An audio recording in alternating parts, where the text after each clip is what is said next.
नमस्कार, स्वागत है आपका मैकटेक आईटीआई यूट्यूब चैनल में। मैकटेक आईटीआई यूट्यूब चैनल में हम लेकर के आते हैं आपके लिए आईटीआई के एग्ज़ाम्स की तैयारी। और जैसा कि आप सभी को पता है कि आईटीआई के एग्ज़ाम्स का शेड्यूल आ चुका है और अगस्त में मोस्ट प्रोबेबली 8 तारीख से आपके थ्योरी के एग्ज़ाम शुरू हो जाएंगे। तो उसकी तैयारी के लिए आज हम आपके सामने लेकर के आए हैं ये लाइव टेस्ट, एक तरह का लाइव टेस्ट। तो आप सभी के पास जनरली आपके पास में स्मार्टफोन्स हैं और टैबलेट्स भी मेरे ख्याल से अब सब लगभग सभी के पास हो चुके हैं। तो आप लोगों को एग्ज़ाम्स की तैयारी के लिए मैं आपको बताना चाहूँगा आपको करना क्या है। आपको सबसे पहले प्ले स्टोर में जा कर के नीमी मॉक टेस्ट नामक ऐप को जो है डाउनलोड करना है। ये मैंने डाउनलोड कर रखा है। ये नीमी मॉक टेस्ट ऐप को जब आप ओपन करेंगे तो इसमें आपको आईटीआई से रिलेटेड कई सारे कहना चाहिए सारे के सारे ही ट्रेड्स के इम्पॉर्टेंट क्वेश्चंस को सेलेक्ट करके मॉक टेस्ट तैयार किए गए हैं और ये टाइम बेस्ड मॉक टेस्ट होते हैं। तो ये सारे मॉक टेस्ट जो है आपके सामने ओपन होंगे। तो जैसे ही आप नीमी मॉक टेस्ट का डैश को ओपन करेंगे तो आपके सामने ये डैशबोर्ड ओपन होता है। डैशबोर्ड में आप देख सकते हैं new test, repeat test, review test, my performance, test analysis और शेड्यूल्ड एग्ज़ाम लिस्ट करके ये सारे ऑप्शंस आते हैं। इसमें आपको न्यू टेस्ट को सेलेक्ट करना है। न्यू टेस्ट को जब आप सेलेक्ट करते हैं तो यहाँ पर आपको अपनी ट्रेड सेलेक्ट करनी है। आज हम जो आपके सामने मॉक टेस्ट यहाँ पर ट्राई करेंगे वो टर्नर ट्रेड का ट्राई करेंगे। तो मैं टर्नर ट्रेड को ओपन कर रहा हूँ। सेलेक्ट पैटर्न में एनुअल पैटर्न को हम सेलेक्ट कर लेते हैं। सेलेक्ट एनुअल सेमेस्टर्स, तो हम सेकेंड ईयर को सेलेक्ट करते हैं। लैंग्वेज में सारी लैंग्वेजेस, ज़्यादातर English, Gujarati, English Hindi, English Malayalam, English Marathi, English Punjabi, English Tamil, English Telugu भी है। तो मैं इंग्लिश और हिंदी को सिलेक्ट कर ले रहा हूँ। आप अपने हिसाब से लैंग्वेज सेलेक्ट कर सकते हैं। सिलेक्ट नंबर ऑफ़ क्वेश्चंस में मैं यहाँ पर 25 क्वेश्चन का ये टेस्ट सेलेक्ट करता हूँ। इसके बाद में मैं यहाँ सबमिट कर दूँगा। तो सबमिट करने पर आपके सामने कुछ गाइडलाइंस आएंगी। ये गाइडलाइंस आपके सामने ओपन होंगी। ये सारी गाइडलाइंस आप देख करके टेस्ट को स्टार्ट कर सकते हैं। तो टेस्ट को स्टार्ट करने से पहले मैं एक बात आपसे कहना चाहूँगा कि अगर आपने अब तक हमारे चैनल को सब्सक्राइब नहीं किया है तो चैनल को सब्सक्राइब करके बेल आइकन प्रेस कर दें। हम इस तरह की वीडियोज़ लेकर के आते रहेंगे जो आपके एग्ज़ाम्स में मददगार साबित होंगे। और यदि आप हमारे चैनल के साथ जुड़े हुए हैं तो जुड़े रहने के लिए बहुत बहुत धन्यवाद। दोस्तों के साथ शेयर करें और वीडियो को पसंद आने पर वीडियो को लाइक करें। साथ ही साथ कमेंट करके ज़रूर बताएं कि आप और किस तरह के वीडियोस हमारे चैनल के माध्यम से चाहते हैं। तो चलिए देर न करते हुए शुरू करते हैं मॉक टेस्ट। यहाँ पर हम जैसे ही स्टार्ट बटन दबाएंगे तो हमारा मॉक टेस्ट ओपन हो जाएगा।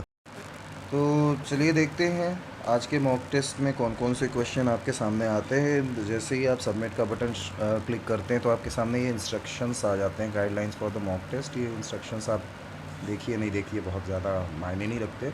हम डायरेक्ट यहाँ पर स्टार्ट पे क्लिक करेंगे। तो जैसे हम स्टार्ट पे क्लिक करेंगे तो हमारे सामने ये क्वेश्चन पेपर ओपन हो जाएगा। तो क्वेश्चन पेपर में आप देख सकते हैं क्वेश्चंस दिए हुए हैं। क्वेश्चंस के अलावा आपके ऑप्शंस दिए हुए हैं, ऑप्शंस हैं और साथ ही साथ यहाँ पर ये ब्लॉक्स करके भी शो हो रहे हैं कि कौन कौन से क्वेश्चन आपने अटैम्प्ट किए हैं, जिससे इसे पता चलता रहेगा। एग्ज़ाम आईडी दी हुई है।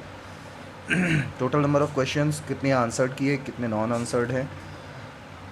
टाइमिंग शो हो रही है कि आधे घंटे का समय आपको 25 क्वेश्चन के लिए मिलता है, वो टाइमिंग शो हो रही है। तो चलिए शुरू करते हैं। सबसे पहला क्वेश्चन है, which M code is to activate coolant pump in CNC part programming में आपने देखा होगा कि कूलेंट पंप को एक्टिवेट करने के लिए कौन कोड यहाँ पर पूछा जा रहा है, कौन सा एम कोड यूज़ किया जाता है। तो M01, M06, M08, M09 आपके ऑप्शन है। इसका सही आंसर सी होगा, M08, sorry.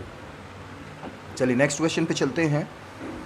What is the term marked as X. आप यहाँ पर देख सकते हैं आपके सामने स्लिप गेज के माध्यम से एक टेपर्ड जॉब का मेजर डायमीटर मेजर हो रहा है। आप ये देखिए, ये मेजर डायमीटर मेजर किया जा रहा है स्लिप गेज की मदद से। तो इसमें आपको बताना है कि ये एक्स क्या है। तो आपके ऑप्शंस हैं, diameter over roller at smaller end, diameter over roller at bigger end, height of slip gauge, height of job. बिल्कुल क्लियर है, ये इसका सही आंसर बी होगा। ये रोलर के मतलब जॉब के बिगर एंड को मेजर किया जा रहा है रोलर के डायमीटर की मदद से। तो चलिए नेक्स्ट क्वेश्चन पे क्लिक करते हैं। What will be displayed on the screen while simulation. Simulation के दौरान स्क्रीन पर क्या डिस्प्ले होता है। बिल्कुल क्लियर है, अगर आपने पढ़ा है तो आपको अच्छी तरह से पता होगा कि सिमुलेशन के दौरान ग्राफ्स शो होते हैं। तो इसका सही आंसर बी होना चाहिए, ग्राफ ऑफ द कंपोनेंट। बाकी ऑप्शंस भी आप देख लीजिए। एंटायर पार्ट प्रोग्रामिंग नहीं, वर्क ऑफ सेटिंग डिटेल्स नहीं, ऑल टूल ज्योमेट्रिकल वैल्यूज़ भी शो नहीं होती, ग्राफ ऑफ द कंपोनेंट ही शो होता है। चलिए नेक्स्ट क्वेश्चन पे क्लिक करते हैं। What is the name of part marked as X? आपके सामने यहाँ पर चक दिखाई दे रहा है, जॉब दिखाई दे रहा है, और साथ ही साथ आप देखिए एक्स मार्क किया हुआ है। आपको बताना है ये एक्स का मतलब क्या है, मतलब ये एक्स किसे किसे कह रहा है। आपके ऑप्शन हैं काउंटर वेट, दूसरा ऑप्शन है फेस प्लेट, तीसरा ऑप्शन है वर्क पीस, चौथा ऑप्शन है एंगल प्लेट। तो आपका सही आंसर है ये एंगल प्लेट, एंगल प्लेट। चलिए नेक्स्ट क्वेश्चन पे। How can the unexpected breakdown of machine reduced? Machine में अनएक्सपेक्टेड ब्रेकडाउन, कभी भी कोई भी ब्रेकडाउन आ जाए, इसे कैसे कम किया जा सकता है? आपके ऑप्शन हैं by preventive maintenance, by breakdown maintenance, by productive maintenance और बाई क्वालिटी मेंटेनेंस। तो इसका सही आंसर है बाई प्रिवेंटिव मेंटेनेंस। मेंटेनेंस अगर आपने पढ़ा है तो आपको पता होगा कि मेंटेनेंस 3 प्रकार के होते हैं, preventive, predictive and preventive maintenance, predictive maintenance and breakdown maintenance. इसमें से सबसे बेस्ट जो है प्रिवेंटिव मेंटेनेंस होता है, शेड्यूल्ड मेंटेनेंस जिसे कहा जाता है। चलिए नेक्स्ट क्वेश्चन पे चलते हैं। Which one represents the positional tolerance in application of tool makers button? Positional tolerance को रिप्रेजेंट करने के लिए मैं आपको दिखाना चाहूँगा एक सिंबल, ऐसा सिंबल बनाया जाता है पोजिशनल टॉलरेंस को रिप्रेजेंट करने के लिए। तो चलिए ऑप्शंस देख लेते हैं। आपके ऑप्शंस हैं, देखिए आपको ऑप्शन में बिल्कुल क्लियरली दिखाई देगा कि ये पोजिशनल सिंबल को रिप्रेजेंट कर रहा है ये, तो इसका सही आंसर सी ही होगा। चलिए next question. Which one of the following M code is suitable for chuck close? Chuck को क्लोज करने के लिए कौन सा एम कोड इसमें यूज़ होता है? आपके ऑप्शन हैं M09, M11, M10, M13। इसका बिल्कुल क्लियर और सही आंसर है M11 चक को क्लोज करने के लिए इस्तेमाल किया जाता है। Next question. What do you mean by x in the part programme of multiple thread cutting command block G76XZPQF? G76XZPQF ये एक कमांड कोड है, कमांड ब्लॉक है पार्ट प्रोग्रामिंग में, जब मल्टीपल थ्रेड हमें काटनी होती हैं तब। तो इसमें एक्स क्या रिप्रेजेंट करता है आपको बताना है। आपके ऑप्शंस हैं थ्रेड एंगल, दूसरा ऑप्शन है माइनर डायमीटर ऑफ थ्रेड, तीसरा ऑप्शन है लेंथ ऑफ द थ्रेड, चौथा ऑप्शन है थ्रेड क्रेस्ट रेडियस वैल्यू। इसका सही आंसर है B, minor diameter of the thread. चलिए नेक्स्ट क्वेश्चन पे चलते हैं। What measurement is checked? यहाँ पर आपके सामने एक फिगर दिया हुआ है जिसमें इंटरनल थ्रेड है, और उस इंटरनल थ्रेड में मेजरमेंट जो की जा रही है वो वर्नियर कैलिपर की मदद से की जा रही है। वर्नियर कैलिपर के जो जॉज हैं आप देख सकते हैं यहाँ पर मेजरमेंट के लिए इस्तेमाल में लाए जा रहे हैं। आपके ऑप्शंस हैं measuring major diameter, measuring core diameter, measuring pitch diameter और मेजरिंग इफेक्टिव डायमीटर। इसका सही आंसर मेजरिंग कोर डायमीटर है। चलिए नेक्स्ट क्वेश्चन देख लेते हैं। Which lathe accessory is use to clamp the fixture? Fixture को क्लैम्प करने के लिए कौन सी लेथ एसेसरी का इस्तेमाल किया जाता है? 3 जॉ चक, 4 जॉ चक, फेस प्लेट और कॉलर चक। इसका सही आंसर सी, फेस प्लेट होना चाहिए। Next question. Which CNC programming code is use for tapping cycle right hand side? Tapping के लिए राइट हैंड साइड टैपिंग के लिए कौन सी पार्ट प्रोग्रामिंग यूज़ की जाती है? इसके आपके ऑप्शंस दिए हुए हैं G84, G08, G04, G03। इसमें से सही आंसर होना चाहिए G84। नेक्स्ट क्वेश्चन पे क्लिक करते हैं। What is the name of part marked as X in plunger type dial test indicator? आपके सामने एक plunger type dial test indicator लगा हुआ है जो कि एक मैग्नेटिक स्टैंड पे माउंटेड है। तो आपको बताना है इस मैग्नेटिक स्टैंड के इस पार्ट का नाम क्या है जिसे हम एक्स से रिप्रेजेंट कर रहे हैं। आपके ऑप्शन हैं बेजल, एनविल, स्टेम और प्लंजर। तो इसका सही आंसर है स्टेम। जी हाँ, इसका सही आंसर स्टेम होना चाहिए। चलिए नेक्स्ट क्वेश्चन पे चलते हैं। Where the knuckle threads are use? Screw jack, carpentry vice, railway carriage coupling और डेड स्क्रू ऑफ लेथ। इसका सही आंसर सी है, रेलवे कैरेज कपलिंग में यूज़ होता है। चलिए next question. What will happen if lap material use to make laps harder than the work piece? अगर lap material harder होगा, वर्क पीस से भी हार्डर होगा, तो क्या होगा आपसे पूछा जा रहा है। आपके ऑप्शन हैं improve better geometrical accuracy, abrasive cut the lap instead of work piece. पहला ऑप्शन है improve better geometrical accuracy improve होगी। दूसरा ऑप्शन है abrasive cut the lap instead of work piece, यानी कि वर्क पीस की जगह एब्रेसिव मटेरियल जो है लैप को ही काट देगा। तीसरा ऑप्शन है इम्प्रूव डायमेंशनल एक्यूरेसी, यानी डायमेंशनल एक्यूरेसी बढ़ेगी। चौथा ऑप्शन है रिफाइंस द सरफेस फिनिश।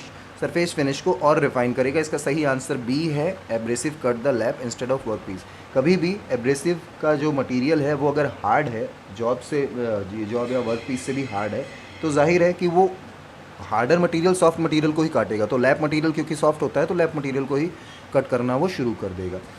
तो चलिए नेक्स्ट क्वेश्चन पे चलते हैं। क्वेश्चन नंबर 15 आपके सामने है। What is the formula of pitch diameter of a thread. आपके ऑप्शन है major diameter minus single depth, major diameter minus two depth, major diameter minus minor diameter, major diameter minus pitch. इसका सही answer होना चाहिए A, major diameter minus single depth. Next question पे चलते हैं। What do you mean by MPG. MPG का full form आपको बताना है। Manual program graphics, manually pulse generator, manual procedure to calculate geometrical values, manually procure the digital graphics. इसका सही answer B होना चाहिए, manually pulse generator. Next question है। Which one of the following code is used for tool nose compensation at left side. Tool nose compensation at left side के लिए कौन सा code use होगा। G40, G41, G42, G32। इसका सही answer होना चाहिए G41। चलिए नेक्स्ट क्वेश्चन पे चलते हैं। What is the use of thread. ये जो आपके सामने थ्रेड दी हुई है, इस थ्रेड का यूज़ क्या है। आपके ऑप्शंस हैं used in carpenter vice, used in screw jack, used in nut bolt, used in machine vice. इसमें से स्क्रू जैक और नट बोल्ट्स में तो नहीं होता है। यूज्ड इन मशीन वॉइस और कारपेंटर वॉइस है। मशीन वॉइस में भी नहीं होता है, मशीन वॉइस में भी लोड क्योंकि ज़्यादा पड़ता है, तो कारपेंटर वाइज इसका सही आंसर होना चाहिए। Next question is what is lapping. Lapping क्या है। तो lapping precision finishing operation, filing operation, grinding operation, चिजलिंग operation. इसमें कई बार लोग कंफ्यूज होते हैं, लैपिंग को एक ग्राइंडिंग ऑपरेशन की तरह ट्रीट करते हैं। Lapping is not a grinding operation but it is a precision finishing operation. तो इसका सही आंसर ए होना चाहिए। नेक्स्ट क्वेश्चन है। What is the special benefit of using a fixture को यूज़ करने से क्या फ़ायदे होते हैं। तो आपके ऑप्शन है स्लो रेट ऑफ प्रोडक्शन, ये ऑप्शन गलत होगा। स्किल्ड वर्क रिक्वायर्ड, ये भी गलत होगा। फास्टर रेट ऑफ प्रोडक्शन, ये सही हो सकता है। Suitable for small batch production, बिल्कुल इसमें सी सही होगा, फास्टर रेट ऑफ प्रोडक्शन। चलिए नेक्स्ट क्वेश्चन देखते हैं। How much percentage of cutting speed could be increased by using super HSS tool. Super HSS tool यानी कि super high speed steel tool use करने से कटिंग स्पीड पे क्या प्रभाव पड़ेगा। तो कटिंग स्पीड इंक्रीज़ होगी, जाहिर है। कितने परसेंट इंक्रीज़ होगी। 5 to 10, 10 to 15, 15 to 20 और 20 to 25। इसका सही आंसर है 15 to 20। चलिए नेक्स्ट क्वेश्चन है। What is the name of gear. Compound gear train आपके सामने शो हो रही है। कंपाउंड गियर ट्रेन में आपको 3 गियर्स दिखाई दे रहे हैं। सबसे पहला एक छोटा है, फिर इंटरमीडिएट, फिर फाइनली। तो इसको अगर आप वैसे ही नॉर्मली देखेंगे, बिना किसी चीज़ के, बिना किसी कोई कुछ लिखा है उसके बिना भी अगर आप देखेंगे तो सबसे पहले आपको दिखाई देगा फर्स्ट वाला जो है वो ड्राइवर है, दूसरा इंटरमीडिएट, तीसरा जो है वो ड्राइविंग है। तो आपके ऑप्शंस हैं फर्स्ट ड्राइवर, दूसरा ऑप्शन है फर्स्ट ड्रिवन, तीसरा ऑप्शन है सेकंड ड्राइवर, चौथा ऑप्शन है सेकंड ड्रिवन। तो इसका सही आंसर फर्स्ट ड्राइवर होगा। जी हाँ, फर्स्ट ड्राइवर होगा। चलिए नेक्स्ट क्वेश्चन पे क्लिक करते हैं। नेक्स्ट क्वेश्चन है। What is the name of tool angle marked as X. लेकिन इसमें आपको कोई फिगर नहीं शो हो रहा है। जी हाँ, इसमें फिगर नहीं शो हो रहा है। आपके ऑप्शंस दिए हुए हैं, तो जब फिगर ही नहीं शो हो रहा है तो आप कौन सा ऑप्शन लगाएंगे। तो इस क्वेश्चन को हम लोग स्किप कर देते हैं, क्योंकि टूल एंगल के बारे में पूछ रहा है, कौन सा टूल एंगल है एक्स मार्क करके। तो वो जब फिगर नहीं है तो उसके ऑप्शंस को हम लोग गेस भी नहीं कर सकते। तो चलिए ये क्वेश्चन हम लोग स्किप करते हैं, नेक्स्ट क्वेश्चन पे चलते हैं। What heat treatment process the nitriding comes under. Nitriding किस प्रकार का हीट ट्रीटमेंट प्रोसेस है। हार्डनिंग, केस हार्डनिंग, टेम्परिंग और नॉर्मलाइजिंग। बिल्कुल इसका सही आंसर बी है, केस हार्डनिंग टाइप का nitriding heat treatment process है। लास्ट क्वेश्चन आपके सामने आ चुका है। What is the purpose of turret head on CNC lathe machine. आपको सभी को पता है कि टरेट हेड का पर्पस होता है टूल को होल्ड करना, चाहे वो CNC लेथ मशीन हो चाहे नॉर्मल टरेट लेथ हो, टूल को होल्ड करना ही इसका पर्पस होता है। तो इसमें सही आंसर होना चाहिए it hold the work piece, it hold the cutting tool. B इसका सही आंसर बी होना चाहिए, it holds the cutting tool. तो चलिए, आपने देखा हमने सारे क्वेश्चंस अटेम्प्ट किए हैं, केवल एक क्वेश्चन को छोड़कर 23rd का फिगर नहीं आ रहा है। कई बार ये प्रॉब्लम आती है जब आप नीमी मॉक टेस्ट देखेंगे, तो नीमी मॉक टेस्ट में कई बार आप देखेंगे कुछ क्वेश्चंस में इस तरह की प्रॉब्लम आती है। पता नहीं ये सर्वर की वजह से आती है, नेट की वजह से आती है, या जनरली जिन्होंने क्वेश्चंस अपलोड किए उन्होंने क्वेश्चन का फिगर अपलोड नहीं किया, इसकी वजह से आती है। पर इस तरह की क्वेश्चंस कई बार आती है, तो उसमें हमने कोई टेंशन नहीं लेना है। नेक्स्ट टेस्ट हम लोग ट्राई कर लेंगे। तो चलिए, अब क्वेश्चंस हमारे सारे पूरे हो चुके हैं, तो अब टेस्ट को हम यहाँ सबमिट करते हैं। सबमिट करने पर देखते हैं कि हमारे कितने क्वेश्चंस सही थे, कितने गलत थे। You are not attempt to one question, ये आपके सामने मैसेज आ रहा है कि आपने एक क्वेश्चन अटेम्प्ट नहीं किया है, देन इट इज़ ओके। तो you have scored 23 marks. 23 marks यानी कि हमारा एक क्वेश्चन गलत हुआ है। चलिए देखते हैं कौन सा क्वेश्चन गलत हुआ है। चलिए देखते हैं। पहला क्वेश्चन हमारा सही था, दूसरा क्वेश्चन सही। जो क्वेश्चन सही है उस पर हम लोग फोकस नहीं करेंगे, देखते हैं गलत क्वेश्चन कौन सा हुआ है। जो गलत हुआ है उसको हम लोग देखेंगे। ये वाला भी सही है, ये सही है, ये भी सही है, ये भी सही है। गलत कौन सा हुआ है? ये भी ठीक है, ये भी ठीक है, ये भी ठीक है। ये वाला हमने अटेंड ही नहीं किया था, तो उसका तो ठीक है, एक तो हमारा मार्क वैसे ही कटेगा। गलत कौन सा हुआ? जैसा आप देख सकते हैं क्वेश्चन तो अपने सारे ही सही हैं। ये भी सही है, ये भी सही है, ये भी सही है, ये भी ठीक है, ये भी ठीक है। गलत कौन सा हुआ?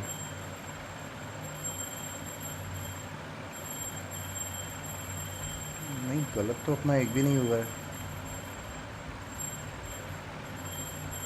चलिए, जैसा आप देख पा रहे हैं क्वेश्चन अपना गलत कोई भी नहीं हुआ है। अब ये पता नहीं क्यों मार्किंग में कुछ प्रॉब्लम है या जो भी है। अपने सारे क्वेश्चन सही हैं, कोई ऐसा दिक्कत नहीं है, अपने सारे क्वेश्चन सही हैं। तो चलिए, ये था आपके सामने आज का मॉक टेस्ट। मार्क्स ये क्यों 23 दिखा रहा है, I don't know, but that is okay.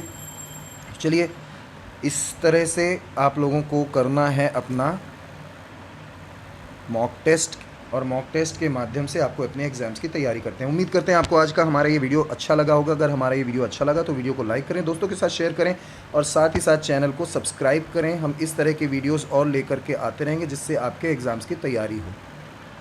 तब तक के लिए धन्यवाद। आपका दिन शुभ हो।